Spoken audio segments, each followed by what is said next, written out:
Mylimieji Kristuje. Kartais gyvenime mus ištinka tokie momentai, kai staiga suvokia, aš tam nebuvau pasiruošęs. Nemaloni žinia, netikėtas skambutis, gąsdinanti diagnozė, staigi netektis. Arba tiesiog akimirka, kuri sukrečia iki širdies gelmių ir priverčia suvokti, kad esi žmogus labai pažeidžiamas. Ir tada iškyla klausimas, kuris šiandien mus ir subūrė. Ar gali būti pasiruošęs gyvenime viskam? Jei atvirai, tai ne. Negali. Nėra žmogaus, kuris būtų pasiruošęs visoms situacijoms. Gyvenimas per platus, per gilus, nenuspėjamas. Tačiau šiandien Jėzus mūsų klausia apie kitokį pasiruošimą. Ne apie tai, ar sugebėsime numatyti kiekvieną pokytį, netikėtumą ar krizę. Ne apie tai, ar turėsi atsakymą į kiekvieną pasaulio klausimą. Jis klausia daug gilesnio dalyko. Ar esi pasiruošęs jo atėjimui? Ar tavo žibintas šviečia? Ar tavo sieloje yra alyvos, kurie nesibaigs laikui atėjus? Jėzus pasakoja apie 10 mergaičių, visos jos eina pasitikti jaunikio, visos turi žibintus, iš pirmo žvilgsnio jos niekuo nesiskiria. Ir štai čia prasideda istorija, kuri šiandien taip aiškiai kalba mūsų širdiems. Visos pavargo, visos sustoja, užsnūda. Tai kalba apie žmogaus trapumą. Mes kartais užmiegame tikėjime, užmiegame budėjime, užmiegame dvasioje. Ir tai gali nutikti kiekvienam iš mūsų. Skirtumas atsiskleidė tada, kai atėjo vidurnaktis. Vidurnaktis Biblijoje yra permainų valanda. Tai ta akimirka, kai niekas permainų nebesitikė. Bet kai vidurnaktį pasigirdo balsas, štai jaunikis. Paaiškėjo, kad 5 žibintai dar dega, o 5 ne. Baisiausias palyginimo momentas, kai paikosios sako, duokite mums alyvos. Bet protingosios atsako, kad nepritrūktų ir mums, ir jums. Iš pirmo žvilgsnio gali atrodyti nejautru. Kodėl nepasidalijo? Kodėl neparodė gerumo?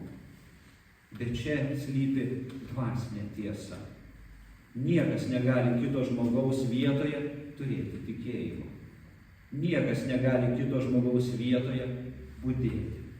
Niekas negali kito žmogaus vietoje būti pasiruošęs. Ir niekas negali kito žmogaus vietoje nešti jo kryžiaus. Žmogus negali pasiskolinti santykio su Dievu. Negali pavėluotai prisijungti prie maldos gyvenimo. Negali paskutinę minutę iš kažko pasiskolinti tikėjimo žibinto. Tavo sielos alyva yra tik tavo. Dievo pažinimas tik tavo. Tikėjimas tik tavo. Ir štai pačios sunkiausios šio teksto eilutės. Iš tiesų sakau jums, aš jūsų nepažįstu. Tai labiausiai gąsdinantys žodžiai, kuriuos žmogus gali išgirsti, stovintis ant amžinybės slenksčio. Kas yra ta alyva, kurios pritrūko paikos mergaitės? Tai tikėjimo gyvastis, atgailos dvasia, Kristaus pažinimas, gyvas santykis su Dievu, ne tradicija, ne ritualas, ne aš šiaip tikiu. Tai yra gyvas, degantis tikėjimas. Ir Jėzus sako, budėkite, nes nežinote nei dienos, nei valandos. Ši vieta kaip veidrodis įklausia mūsų, ar mano tikėjimo žibintas dega? Ar aš gyvenu taip, tarsi jaunikis gali ateiti šiandien? Ar mano širdis pilna Dievo šviesos? Ar aš atidėlioju savo santykį su Dievu į rytoj? Paskui, kada nors. Čia yra įstatymo žodis. Jis mus pažadina, jis išjudina. Atsibusk, nes naktis įpusėjo. Bet Evangelija niekada nepalieka žmogaus tamsos vidury. Ji visada ateina su šviesa. Palyginime jaunikis ateina vidurnaktį, tamsiausiu metu, kai mergaitės giliausiai miega. Ir štai čia yra Kristaus žinia. Jis ateina tada, kai mes klaidžiojame tamsoje. Jis ateina nepaisant mūsų silpnumo. Jis ateina su šviesa, kurios niekas negali užgesinti. Kristus yra tas, kuris pats pripildo mus alyvą. Jis pats dovanoja tikėjimą, jis pats palaiko šviesą mūsų širdise.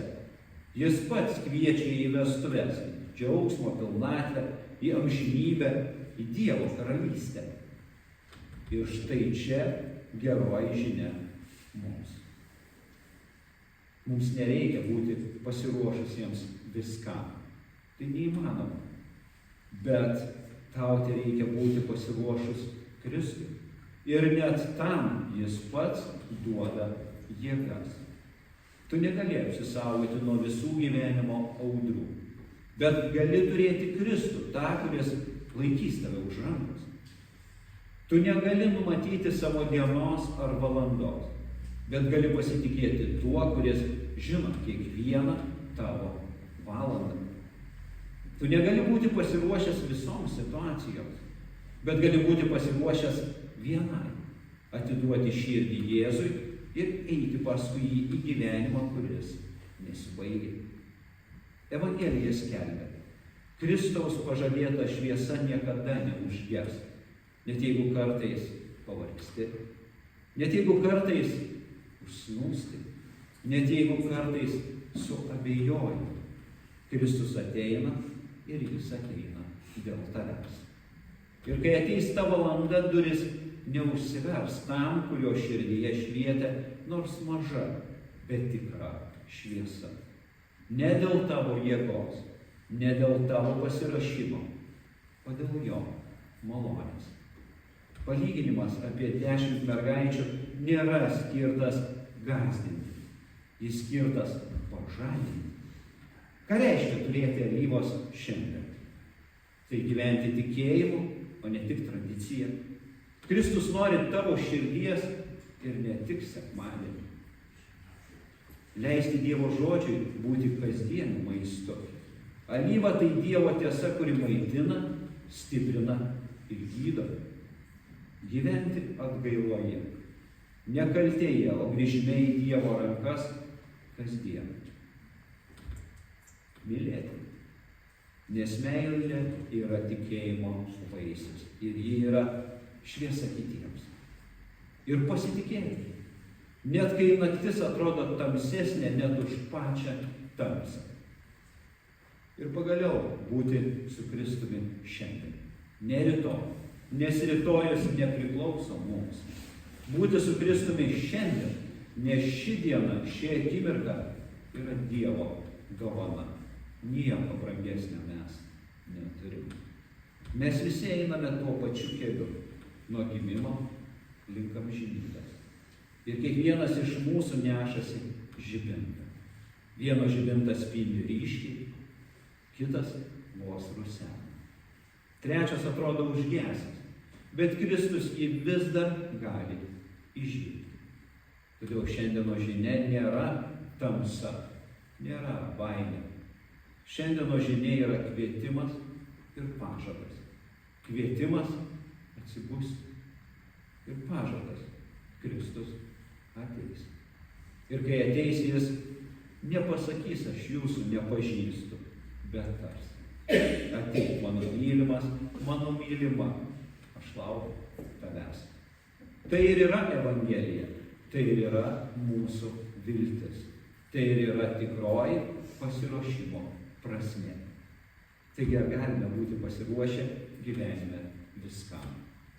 Ne, viskam negalime. Bet jo atėjimui